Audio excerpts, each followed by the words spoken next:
Israel admits airstrike on ambulance that witnesses say killed and wounded dozens, CNN. This post received a score of 10,000, with an upvote ratio of 87%. Here are the top comments in response to this article.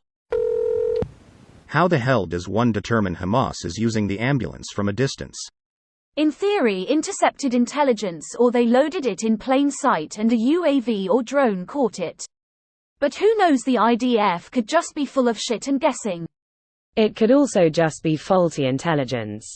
Remember the case of the Kabul drone strike that had allegedly killed a couple of ISIS-K terrorists.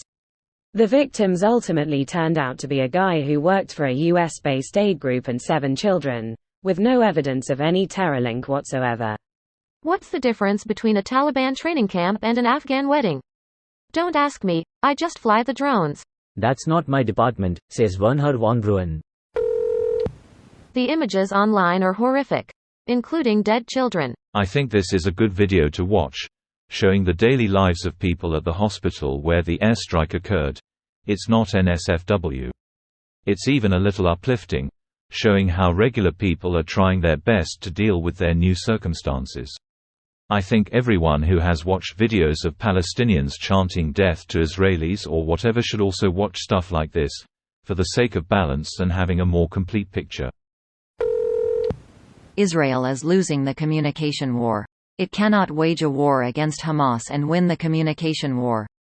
They're doomed in this realm, and I think they understand that. I think they have simply made the calculation that accepting Hamas remaining in control of Gaza is a worse alternative. I don't justify it, and I certainly don't excuse the tragedies that have resulted and will continue to result from it. Palestinian terrorism has survived many wars and decades of raids, airstrikes and assassinations, and this will be no difference.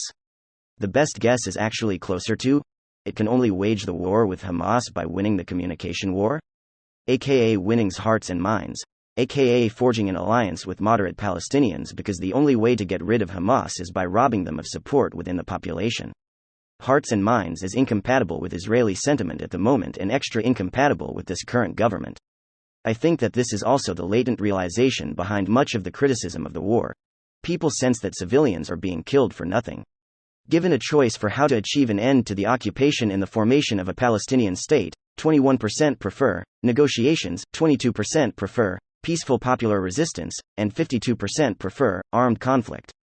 In a two-man race between Abbas and Haniyeh, Haniyeh wins 58-37. Palestinians actually prefer a third option as leader, though. Marwan Barghouti, who is currently serving 5 life sentences in Israeli prison for terrorist murders, and he likely personally killed another couple dozen civilian Israelis. Some 47% of Palestinians prefer him, then 35% prefer Haniyeh, then 13% prefer Abbas. This video was automatically created by Reddit to speech. The article and comments in this video were selected from Reddit according to their upvotes, and any paraphrasing was performed by smmry.com, without any human intervention.